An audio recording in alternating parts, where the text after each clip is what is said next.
Jonas, acharam? Vamos ler aí do versículo 1. E eu quero te convidar a prestar muita atenção, porque eu tenho certeza que o Senhor vai falar com você. Veio a palavra do Senhor a Jonas, filho de Amitai, dizendo: Dispõe-te, vai à grande cidade de Nínive e clama contra ela, porque a sua malícia subiu até mim. Jonas se dispôs, mas para fugir da presença do Senhor para Tarsis. E tendo descido a Jope, achou um navio que ia para Tarsis, pagou, pois, a sua passagem e embarcou nele para ir com eles para Tarsis, para longe da presença do Senhor. Pai querido, fala o nosso coração nessa manhã, ministra a nossa vida, que nós possamos provar dos efeitos desse mês de oração, de tudo que aprendemos, da maneira que o Senhor nos chamou a cada domingo e durante a semana para este tempo com Deus, diário, constante, profundo, renovador, que o nosso coração se sinta, pelo Teu Espírito, impulsionado para uma vida de oração. Fala conosco hoje sobre a restauração dessa essência que o Senhor nos chama para viver, para provar, para vivenciar e para estabelecer como padrão na nossa vida. Que nós sejamos abençoados nessa manhã pela Tua palavra e pelo Teu Espírito, em nome de Jesus. Amém. Jonas, meu avô se chamava Jonas.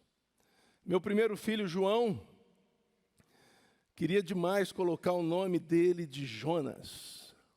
Me lembro que Joana deu à luz e eu fiquei encarregado de ir ao cartório, mas nós já havíamos combinado que o nome do menino seria João.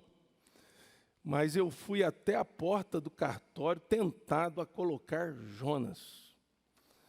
E só fui convencido a não fazer isso porque eu teria um filho chamado Jonas e, ao mesmo tempo, perderia uma esposa chamada Joana. Então, o nome do meu filho é João.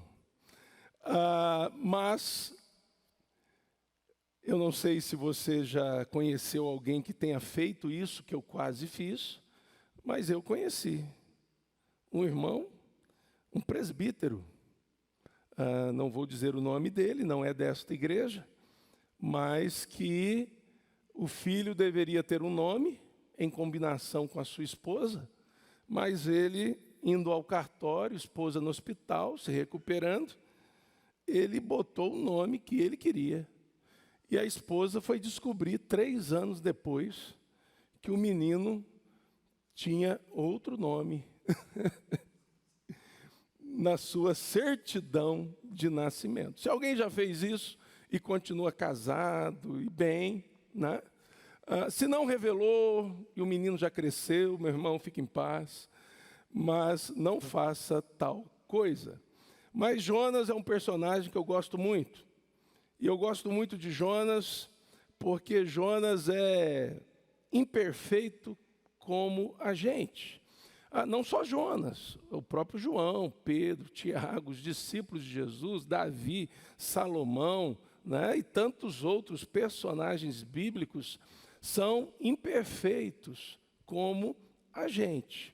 Mas Jonas sempre esteve na minha imaginação, primeiro porque meu avô foi como um pai na minha vida e Jonas era um nome que estava sempre nos meus lábios, mas o profeta Jonas sempre esteve também na minha mente, porque, como eu já disse, imperfeito como nós e muito parecido com a gente. Agora, o que é maravilhoso neste livro, nesse relato dessa experiência do profeta Jonas, é o quanto Deus se revela como aquele que deseja restaurar a essência do profeta, a essência que se perdeu num determinado momento, a essência que foi apagada e prejudicada num determinado momento na vida do profeta Jonas. E não é diferente comigo e nem com você. Nós temos uma essência, e essa essência é muito bem desenhada para nós lá em Gênesis. E eu quero te lembrar de 3 coisas. Em Gênesis, quando Deus forma o homem, quando Deus cria a mulher, o homem e mulher, a humanidade, havia ali 3 coisas que revelavam claramente, nitidamente, profundamente, a essência que Deus havia dado ao homem e à mulher que ele havia criado. A primeira coisa que nós vemos em Gênesis é que tanto o homem como a mulher, eles desfrutavam de um relacionamento íntimo com Deus. O Senhor vinha para estar com o homem e com a mulher no jardim. O Senhor se manifestava ali, o Senhor caminhava com eles, o Senhor falava com eles, eles falavam com o Senhor. Havia conversa, havia diálogo, havia relacionamento íntimo e podemos até dizer profundo. Essa é a primeira coisa que nós vemos lá em Gênesis e que diz respeito à essência, a minha e a tua, quando Deus criou o homem e a mulher. Vamos nos lembrar que essa essência foi terrivelmente danificada, quebrada pelo pecado. Mas a essência, quando Deus nos fez, era essa: relacionamento íntimo e profundo com Ele. Segunda coisa que nós vemos lá em Gênesis é que o homem participava ativamente com Deus daquilo que Deus estava fazendo. Deus criou todos os animais selvagens, os animais ali aquáticos, as aves do céu, os répteis, tudo Deus criou, os animais domésticos, você que gosta do cachorrinho, do gatinho, você que gosta dos bichos aí, dos animais domésticos, foi Deus quem criou. Tudo Deus fez e fez maravilhosamente bem. E é interessante que o Senhor coloca a humanidade, o homem ali, e por que não dizer a mulher, né? Eu creio que ela devia dar muito palpite, né? Para dar nome aos animais. Eu fico imaginando, né, passando assim uma vaca, né? E o Adão, eu vou botar esse nome desse animal a mulher já soprava, a vaca. Eu vou colocar, e a mulher comanda, né? E pela sua influência, e Éden é muito claro a respeito disso. Mas vamos lá, tanto para o bem como para o mal. Cuidado, mulheres, Deus lhes deu o poder da influência, mas use para a glória de Deus. Mas essa segunda coisa é muito importante, muito clara ali em Gênesis, e faz parte da nossa essência. Nós fomos criados por Deus para nos relacionarmos com Ele íntima e profundamente. E nós fomos criados por Deus para participar daquilo que Deus faz. Deus não deixou o homem de lado, Ele chamou o homem para participar. Será que Deus não saberia dar nome aos animais? É certo que sim. Mas Ele chamou o homem que havia criado, a mulher que havia criado, para participar com Ele, e lhes deu uma tarefa: cultivar, cuidar do jardim. Quem criou o jardim? Quem? O Senhor. Quem deveria cuidar do jardim? O homem e a mulher que Deus havia criado. Então a segunda coisa é essa: participar do que Deus está fazendo. Isso também se perdeu. Foi prejudicado, danificado duramente por causa do pecado que lá no jardim do Éden entrou no coração do homem e da mulher. Terceira coisa, também muito importante, que está lá em Gênesis: o homem e a mulher que Deus havia criado deveria deveriam se satisfazer plenamente em Deus. A satisfação deles não deveria estar neles mesmos e nem a de um no outro, né? O homem na mulher, a mulher no homem. Mas ambos deveriam se satisfazer plenamente em Deus. Em Deus.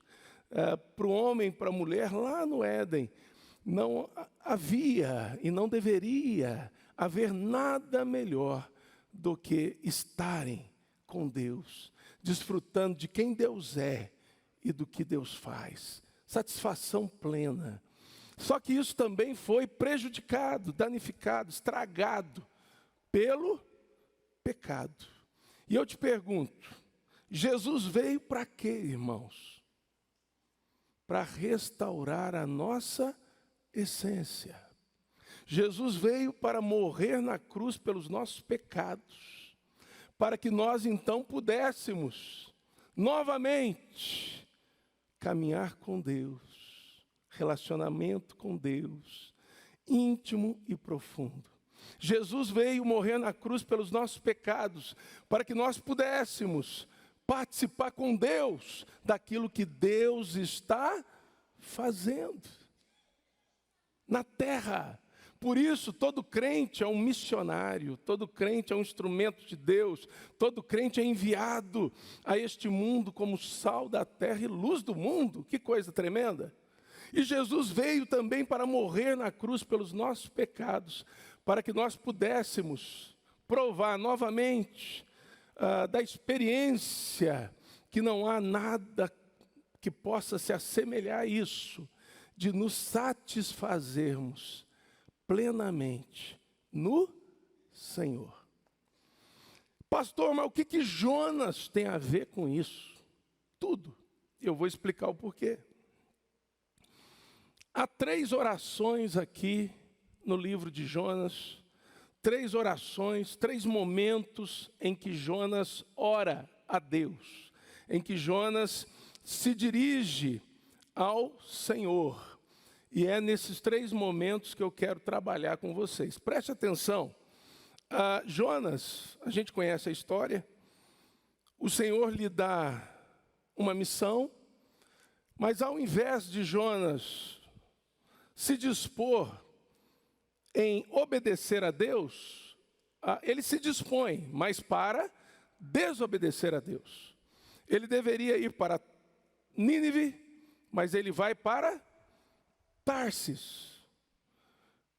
Lugares totalmente opostos no que diz respeito à direção geográfica e principalmente no que diz respeito à direção que Deus havia dado a Jonas.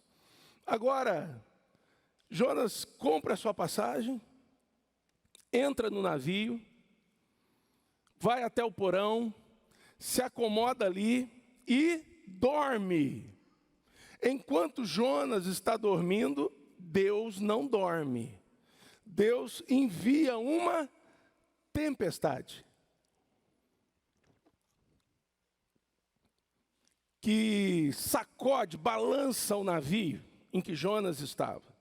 Todos os marinheiros, tripulantes daquele navio, ficam apavorados e cada um começa a orar ao seu Deus, para que a tempestade passasse e o barco não fosse destruído e eles mortos. E Jonas está fazendo o quê? Dormindo no porão do navio. O capitão, talvez procurando a causa do problema, porque eles eram místicos, religiosos, e aqueles marinheiros entendiam que algum Deus está nos castigando. E eles procuram. Será que alguém trouxe algo de errado? Será que temos um tripulante aqui que não deveria estar aqui? Será que tem algum problema? Será que tem algo que está atraindo esse mal contra nós? E ele acha Jonas dormindo no porão do navio. Ele acorda Jonas, a tempestade não acordou Jonas. Quem acorda Jonas é o capitão do navio. E ele faz algumas perguntas a Jonas. Que ocupação é a tua? De onde você vem? Que povo é o teu? E Jonas começa a declarar: eu sou hebreu, pá. Mas perceba que ele pergunta, a primeira pergunta é: que ocupação é a tua? E Jonas não responde essa pergunta. Ele não diz: eu sou profeta. Ele não diz isso. Ele responde às outras perguntas. E o texto nos diz que, então, aqueles marinheiros começam a jogar o palitinho, né? Quem já brincou de palitinho? O texto diz: lançaram sorte. E a sorte caiu sobre... É muita sorte, né? Jonas! E a Bíblia vai nos dizer, queridos, que Jonas olha para aqueles homens e diz a eles, depois deles tentarem de todas as formas, um jeito para não matar Jonas. Porque aqueles homens não sabiam da história de Jonas. Aqueles homens não tinham ideia de que Deus iria enviar um peixe. Um grande peixe que iria engolir Jonas e vomitá-lo numa praia. Aqueles homens não sabiam disso. E mais uma coisa, aqueles homens foram embora sem saber o que aconteceu. Para aqueles homens, Jonas morreu. Mas é interessante que Deus usou Jonas até na desobediência dele, porque aqueles homens todos se convertem ao Senhor. Porque Jonas diz a eles assim: olha, me lancem ao mar. Em outras palavras, me matem. E a tempestade vai cessar. Eles tentaram não fazer isso, mas não teve jeito. Pegaram Jonas e... jogaram no mar. Morreu. Para eles, morreu. Para o Senhor, não. Na cabeça de Jonas também... era o fim de tudo. Mas, queridos, não era no coração de Deus. E aí, eu quero chamar a tua atenção para o seguinte: o que é que acontece no capítulo 2 do livro do profeta Jonas? Ele ora. Repita comigo: ele ora. Perceba que até então no livro de Jonas, o capítulo 1 todinho, não tem nem sequer uma oração do profeta. Não tem nem sequer uma palavra do profeta dirigida a Deus. Deus fala com ele, mas ele não fala com Deus. E agora, não mais no porão do navio, dormindo, mas apertado no ventre de um peixe, Jonas ora a Deus. E eu vejo aqui, e eu quero que você guarde isso no seu coração, de uma forma muito apropriada, que esse movimento que Jonas faz em direção ao Senhor, provocado pelo próprio Deus, é sinal de que o Senhor está restaurando a essência daquele profeta, que estava fugindo da presença de Deus, que estava fugindo da vocação para a qual havia sido chamado, que estava fugindo da missão que o Senhor havia lhe dado, que havia sido jogado no mar como sentença de morte, que havia sido lançado no mar agitado, como uma dura experiência para ele como profeta, porque percebia ali tudo que a sua fuga, e entre aspas, porque é impossível fugir de Deus, estava causando, não apenas a ele, mas a todos os tripulantes daquele navio. Mas quando Jonas ora a Deus, queridos, Isso é um sinal claro de que o Senhor está restaurando a essência do profeta. E o mesmo é verdade na minha vida e na tua vida. Quando nós começamos a buscar a Deus, é porque Ele já nos buscou. Quando a gente começa a dedicar tempo na presença de Deus, é porque Ele está ganhando espaço dentro do nosso coração. Quando nós nos vemos em situações em que o nosso coração é inclinado a orar como nunca antes, é sinal de que o Senhor não está nos castigando, muito pelo contrário. O Senhor está nos abraçando.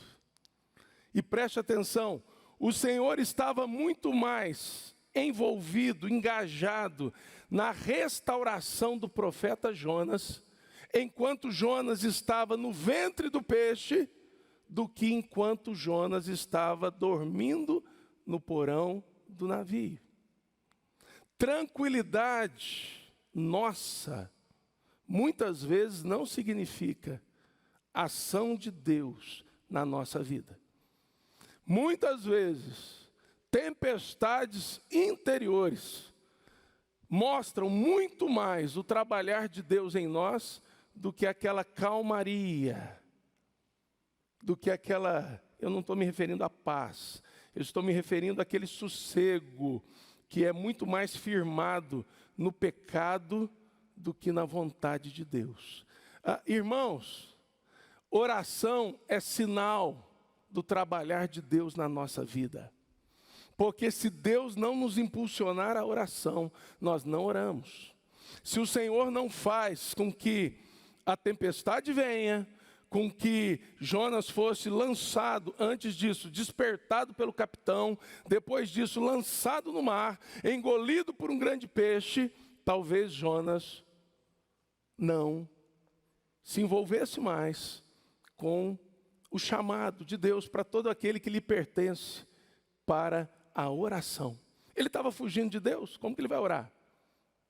Fugindo de Deus. Orar a Deus é como fugir de Deus com um sinalizador, né? Aceso. Senhor, eu estou fugindo de Ti, mas eu estou pedindo socorro. Eu estou fugindo de Ti, mas eu estou precisando de Ti. Senhor, eu estou fugindo da Tua presença, mas eu quero que o Senhor esteja comigo. Não tem jeito, uma coisa não se liga à outra. Então guarde isso no seu coração. E o que é que o Senhor começa a restaurar em Jonas? O relacionamento. Adão, o Senhor vinha na viração do dia para estar com Adão e com Eva, caminhar com eles, conversar com eles. O pecado quebrou isso. E o pecado em Gênesis é muito parecido com o pecado aqui do profeta Jonas. Qual foi o pecado em Gênesis, irmãos? Desobediência. Qual é o pecado do profeta Jonas? Desobediência. Por que é que nós pecamos, irmãos? O pecado ele pode ter vários nomes, diversas classificações. Mas todos nós, quando pecamos, pecamos por desobediência. E quando nós começamos novamente a viver uma vida de oração, é sinal que Deus está restaurando a nossa essência no nosso relacionar com Ele, no nosso relacionamento com Ele, que Ele deseja seja cada dia mais íntimo e profundo. No ventre de um peixe, Jonas ora a Deus. No ventre do peixe, Jonas faz o que não estava fazendo mais, se relaciona com Deus. No ventre do peixe, Jonas se dirige ao Eterno. No ventre do peixe, Jonas começa a viver como sempre havia vivido até então, como um profeta do Altíssimo. Alguém que ouve a voz do Senhor, comunica aos homens, mas alguém que ouve a voz do Senhor, porque se relaciona com Ele. Vida de oração é isso, irmãos. Quando a gente começa a orar, é um sinal de que Deus está restaurando. E preste atenção, a iniciativa é dele. Tem gente que está totalmente equivocada, porque pensa que tem que começar a orar para que Deus comece a agir. É o contrário, meu irmão. Minha irmã. A gente começa a orar porque Deus está agindo. A gente começa a orar porque é Deus quem está com seus olhos sobre nós. É Deus quem nos vê no caminho da desobediência. É Deus o interessado em restabelecer novamente o relacionamento que foi quebrado. É Deus quem enviou o seu Filho para morrer por nós numa cruz, ressuscitar o terceiro dia, subir aos céus e derramar o Espírito Santo da promessa, para que nós pudéssemos nos relacionar com Ele, íntima e profundamente. Então a gente não ora para mover a Deus, a gente ora porque Deus já está se movendo no nosso coração, na nossa vida, por nós e a nosso favor. E esse movimento de Deus, tem gente que vê Deus apenas como Deus carinhoso, né? Como se Deus só fizesse carinho. Meu irmão, o pai e a mãe que só fizer carinho nos filhos, vai estragar o menino, vai estragar a menina. Tem hora que a repreensão tem que ser dura. Tem hora que a cara não vai estar com um sorriso, vai estar feia.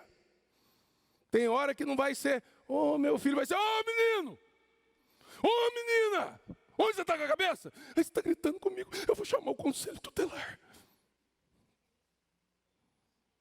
E Deus nos trata como filhos, irmãos. Tem hora que esse mover de Deus vai envolver tempestades. Tem hora que esse mover de Deus vai envolver mergulhos. Tem hora que esse mover de Deus vai envolver um peixe engolindo a gente. E eu gosto de ilustrar, por favor, não vão rir disso. Mas tem gente que pensa que Jonas estava no ventre do peixe, sentado no sofá assistindo televisão. Eu vejo os desenhos das crianças, né? E tem Jonas lá andando no ventre do peixe. Ou então Jonas de joelho no ventre do peixe, né?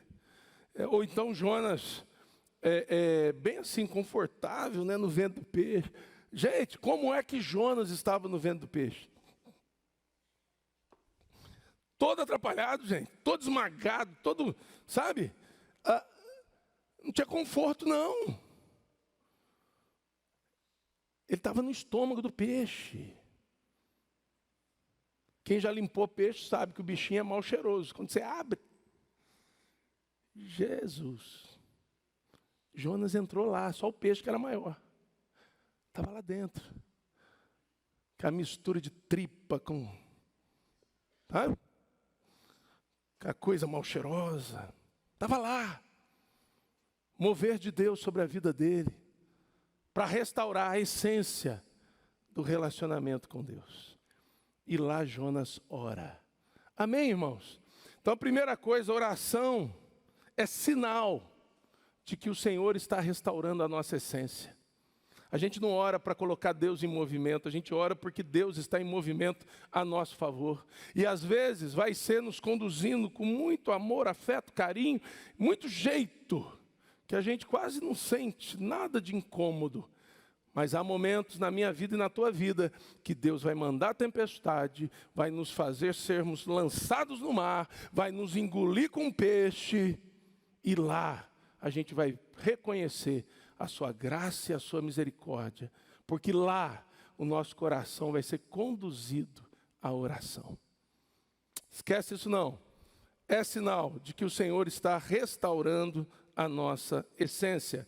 Eu vou me dar aqui ao luxo de não ler a oração toda de Jonas por causa do tempo, mas depois você leia o capítulo 2 todo. E lembre-se, é o primeiro momento que ele ora. Segundo momento que Jonas ora, está aí na sua Bíblia também. O texto diz que o Senhor fala ao peixe, o peixe vomita Jonas agora na direção certa. E pela segunda vez o Senhor fala com Jonas, dando-lhe a mesma ordem, a mesma missão. Você vai à grande cidade de Nínive e clama contra ela. Jonas agora obedece. E vai. E clama. Era uma cidade que levava por volta de 3 dias para percorrer. Jonas começa a percorrê-la, e quando ele completa 1 dia, ou seja, ele percorreu apenas 1/3 da cidade. Mas a mensagem sempre vai mais longe que o profeta. Ele percorreu 1/3 da cidade, mas a mensagem já havia chegado à cidade toda. No primeiro dia, e eu imagino Jonas pregando emburrado, aborrecido, chateado, porque ele carregava com ele já a certeza de que Deus não faria o desejo do coração dele, mas Deus agiria conforme o seu caráter e conforme a sua vontade. E o texto nos diz que a cidade se converte toda. Está aí no capítulo 3. A cidade toda. O povo começou a se humilhar diante do Senhor, desde o rei até o servo mais humilde. Até mesmo os animais fizeram jejum. Nem os bichos vão comer. Jejum geral. Todo mundo se rende diante da mensagem de julgamento do Senhor, porque Jonas pregava: olha, a cidade vai ser destruída.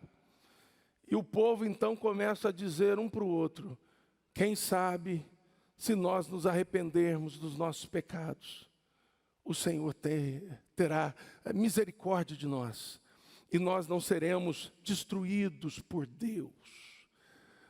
O povo se humilha, o povo se arrepende. O povo começa a jogar cinza sobre a cabeça, atitude de arrependimento. O povo deixa de comer, começa a jejuar e se põe a buscar a Deus. Queridos, em outras palavras, um avivamento toma conta de Nínive. O Senhor se alegra com isso? Sim, Ele não só se alegra, foi Ele quem produziu isso. E o profeta se alegrou? Sim ou não? Não. E aí a segunda oração de Jonas está no capítulo 4. Volte seus olhos para lá.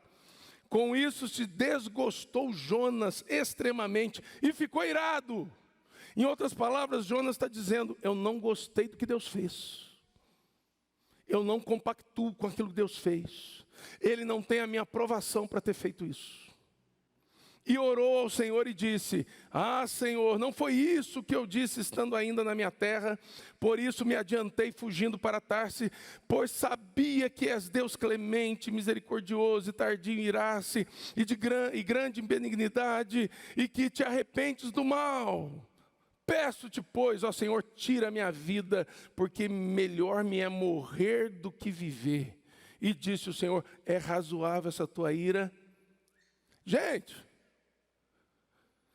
preste atenção, vamos voltar lá no Éden, a essência, relacionamento com Deus. Primeiro, Jonas havia quebrado isso, o Senhor vem e restaura, Jonas volta a se relacionar com Deus. Segunda coisa que vemos lá no Éden, o homem participando do que Deus está fazendo. Aqui Jonas não quer participar do que Deus está fazendo. Jonas é contrário, totalmente contrário ao que Deus está fazendo. Jonas revela o problema que é meu e é teu também. O nosso coração é muito diferente do coração de Deus. Jonas descreve o Senhor como benigno, clemente, misericordioso, tardio em irar-se. Mas Jonas se mostra totalmente ao contrário disso. O Senhor é assim, eu não sou. O Senhor é gracioso, eu não sou. O Senhor é misericordioso, eu não sou. O Senhor é clemente, eu não sou. O Senhor é bondoso, eu não sou. O Senhor é tardio em irar-se. A primeira coisa que eu faço é ficar irado. Eu estou irado. A coisa é tão forte que Jonas vai dizer assim: melhor me é morrer do que viver.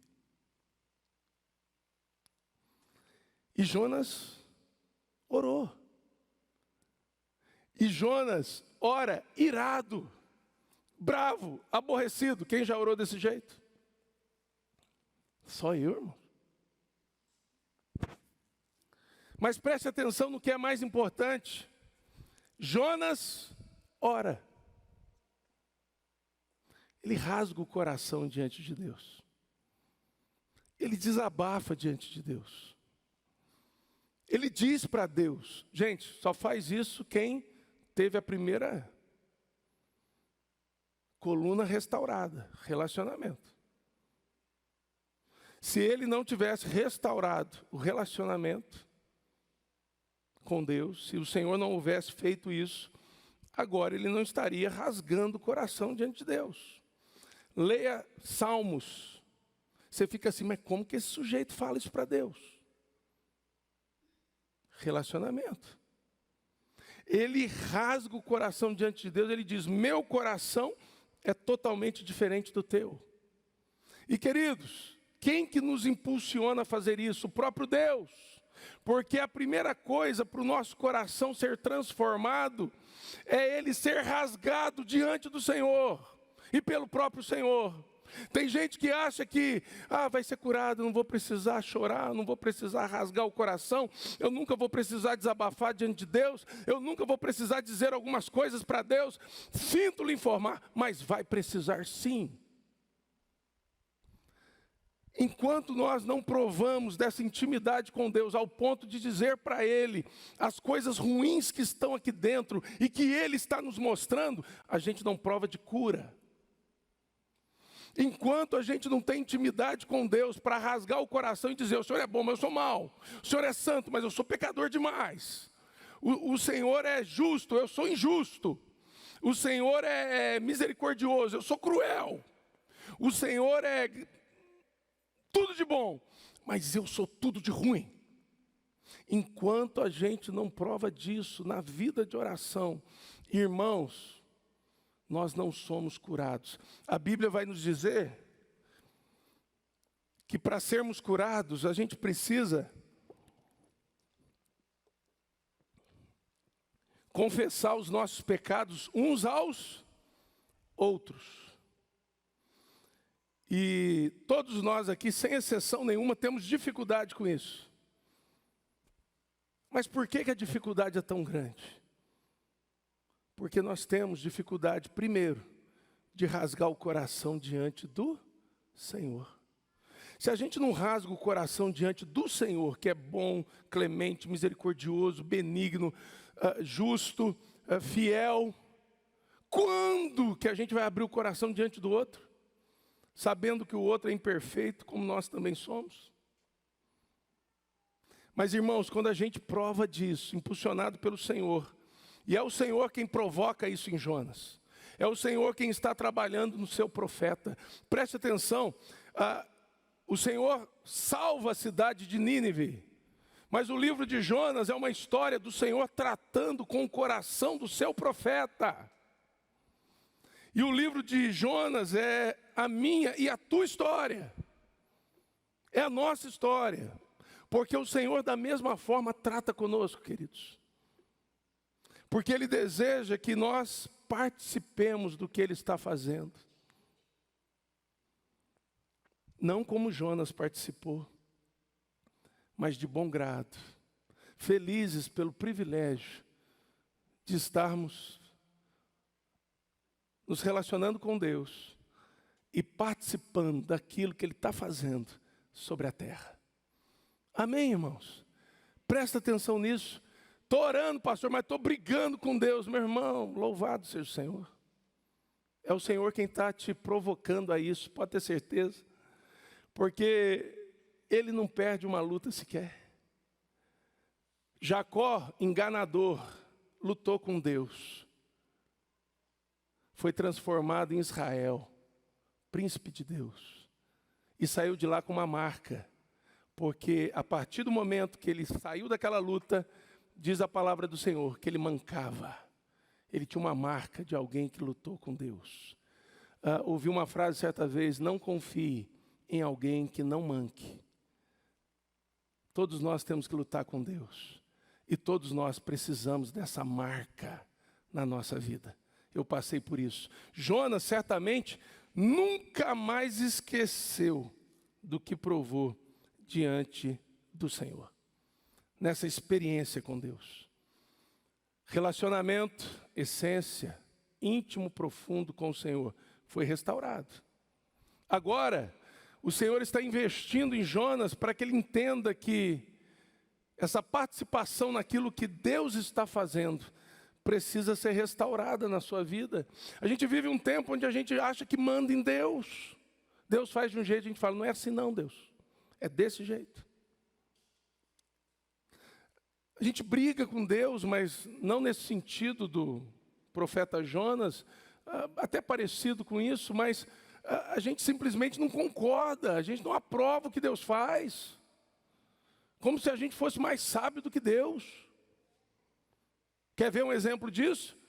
Por que eu nasci nessa família? Meu irmão, porque não tinha família melhor para você nascer, segundo os propósitos de Deus. Por que eu tenho esse corpo? Porque não tinha corpo melhor para você ter, segundo os propósitos de Deus. Por que eu tenho essa cara?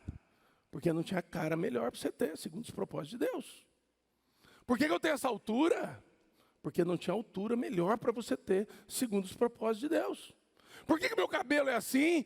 Porque não tinha cabelo melhor para você ter, segundo os propósitos de Deus. Mas por que a cor dos meus olhos são essas?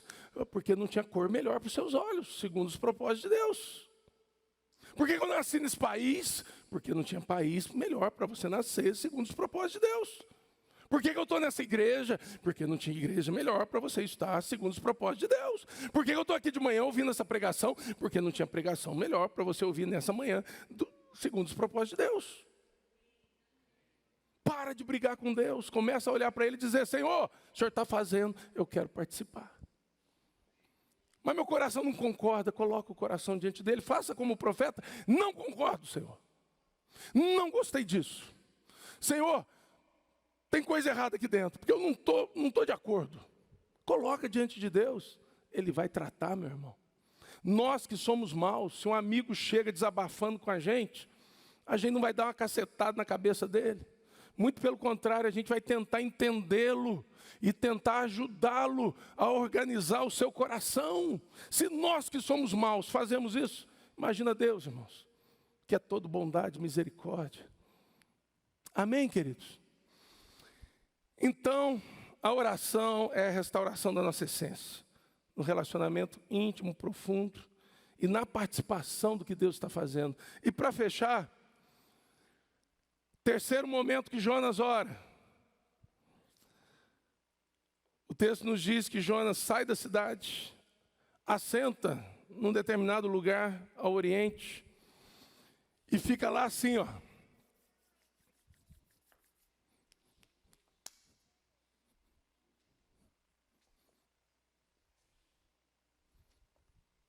Nenhum meteoro, Sodoma, Gomorra, fogo, enxofre, chuva de pedra, anjo descendo com espada para arrebentar tudo. Nem um movimento desse. Ele vai ficando frustrado. Frustrado. Aí, Jonas gostava de dormir, viu, gente? Ele faz uma caminha ali, dá uma arrumadinha, deita. O Senhor faz crescer uma planta sobre ele. É a planta mais rápida que já cresceu na história da humanidade. Faz sombra sobre Jonas. Ele curtiu aquele momento. De repente o Senhor manda um verme sobre a planta. Jonas queria que o verme fosse sobre o povo de Nínive. Só um detalhe aqui, Nínive era uma capital da Síria, era um povo extremamente cruel, que oprimia Israel. Jonas tinha raiva do povo de Nínive, pelo mal que esse povo havia feito a Israel. Fecha parênteses. Deus não mandou chuva de meteoro, não veio fogo do céu, mas veio verme sobre a planta. Jonas fica aborrecido, porque Deus matou a planta, mas dentro do coração de Jonas está: o Senhor devia ter matado o povo, não a plantinha que estava fazendo sombra sobre mim.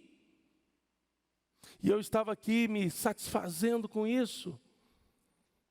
O texto diz que Jonas vai de novo dizer: melhor me é morrer do que viver.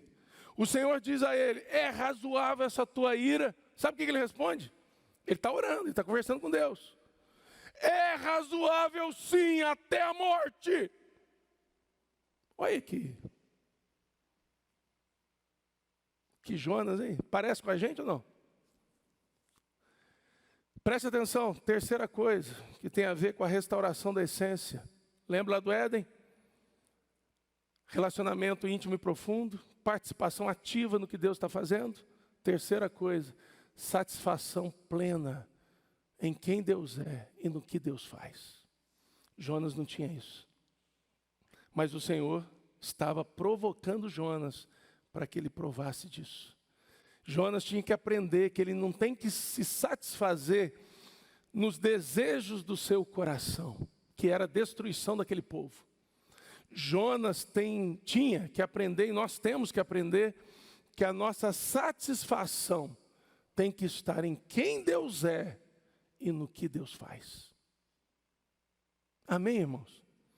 Jonas está na classe de aula de Deus. E o Senhor está ensinando ele: ô Jonas, isso precisa ser restaurado no seu coração. E a maior prova que Deus está ensinando é que Jonas ora.